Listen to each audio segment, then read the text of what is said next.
a personal tribute.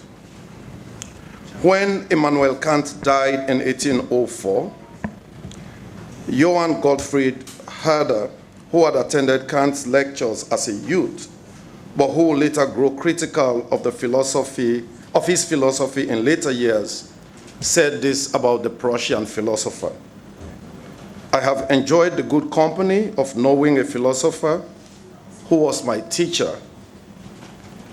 His open brow, built for thought, was the seat of undisturbed contentment and joy. There flowed from his lips a discourse rich in thought. Jest and wit and humor were always at his command. Nothing worth knowing was indifferent to him. No cabal, no sect, no prejudice, no desire for fame could ever distract him in the slightest from broadening and illuminating the truth. He encouraged and gently impelled others to think for themselves. Despotism was foreign to his nature.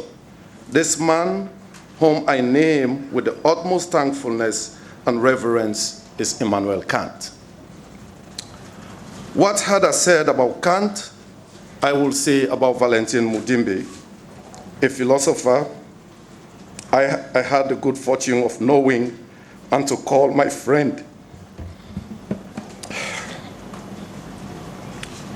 Mudimbe passed away on the 21st of April, 2025, at the age of 83. Once during a visit at Auburn Court, Mudimbe's longtime residence in North Carolina, I asked him how he would like to be remembered.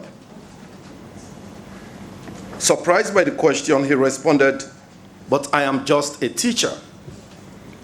Yet there was nothing just about Mudimbe. He was a pioneering and groundbreaking philosopher, novelist, poet, a multidisciplinary thinker who advanced our knowledge of African systems of thought and challenged us to develop original strategies within the social disciplines. His groundbreaking "The Invention of Africa" reoriented African studies, teaching us new ways of engaging Africa as an object of knowledge and pushing back against Eurocentric and frankly racist scholarship about Africa. Someone recently remarked that the field of African philosophy can now be broadly divided into two epochs, before and after Mudimbe. And this is not an exaggeration, because every major philosophical debate that have taken place in African philosophy and every major text that have been written since the publication of The Invention of Africa has been influenced by that text. Born in Jadotville, Lakasi, Shaba, Katanga province, in the then Belgian Congo, but now the Democratic Republic of Congo, on the 8th of December 1941, Mudimbe left his family at the tender age of 9 for a Catholic seminary. There he received an education that he said, and in his own words, basically emphasized Greco-Roman humanism and Catholic Benedictine values. By the time he was 18, he had, in his own words, become completely Francophonized and subjected to Greco-Roman values and Christian norms. While this will contribute to making him the rigorous, expansive thinker he will become, the seminary experience and its alienating and assimilationist violence dissuaded him from interest in becoming a priest. And though he will become a Benedictine monk for a brief period in a monastery in Rwanda, it was clear that his interest lay elsewhere. Mudimbe left the monastic life at 21 to study philosophy at Lovanium University in Kinshasa. Thereafter, he went to France, where he earned a master's in applied linguistics at Besançon in 66, and then the University of Paris in 68. In 1970, he completed a doctorate in philosophy and letters with high honors at Lovanium University in Belgium. He returned to Congo-Zaire the same year, and he quickly rose within the university system, serving in various academic and administrative roles at the newly created National University of Zaire, first in Kinshasa and then Lumumbashi, when the philosophy department was relocated there. However, his dream of building an academic institution that he hoped would serve as sites where thought could illuminate existence ended in frustration as political pressure to conform to the demands of an increasingly authoritarian and repressive regime forced him into forced self-imposed exile in the United States from 1980 onwards.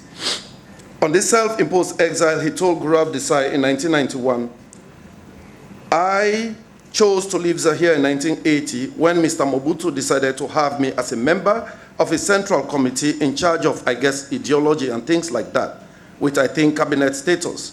It seemed sound to me to decline that position because I didn't think of myself, and I still do not think of myself as a politician.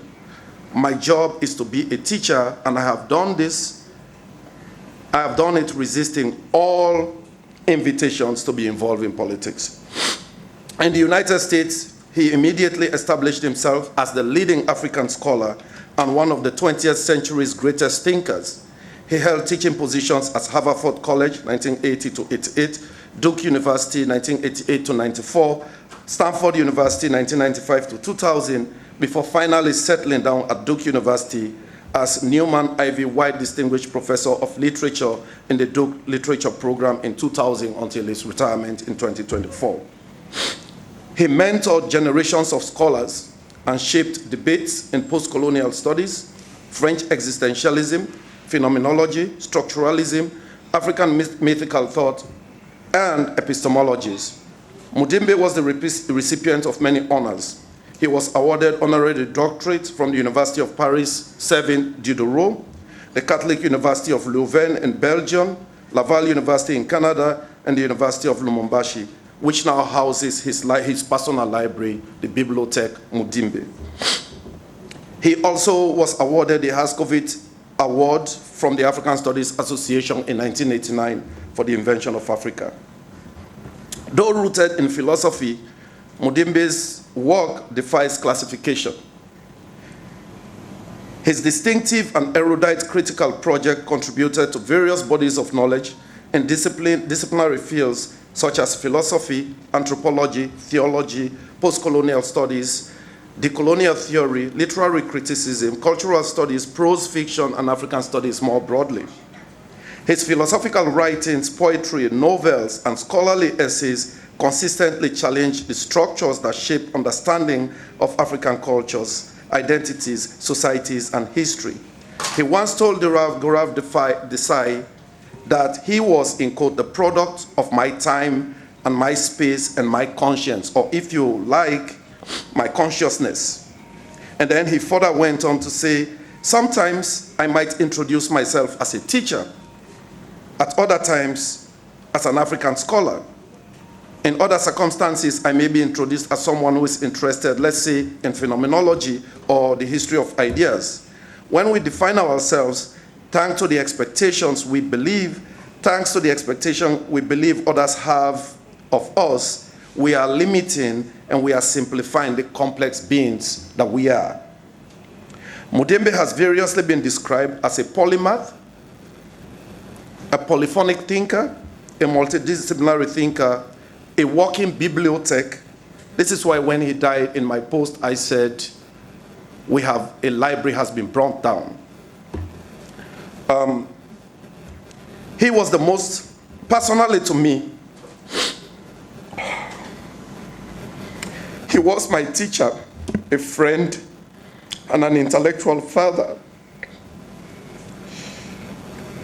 He was the most perceptive person I ever met, and it was Valentin Mudimbe who taught me how to be an intellectual. Above all, he was a human being whose humility and generosity of spirit were unmatched. His greatest legacy, however, is not in his written text, but in the numerous students like myself that he mentored. This will ensure that Mudimbe will live on and he will never die. Rest in peace, my friend. Yours was a life that was well lived. One day when my work is done, I hope that I will be able to see you on the other side. Thank you. And I know we are short of time, but Professor Eliseo, I will pass the mic to you to just say a few words and to conclude this section. Thank you very much.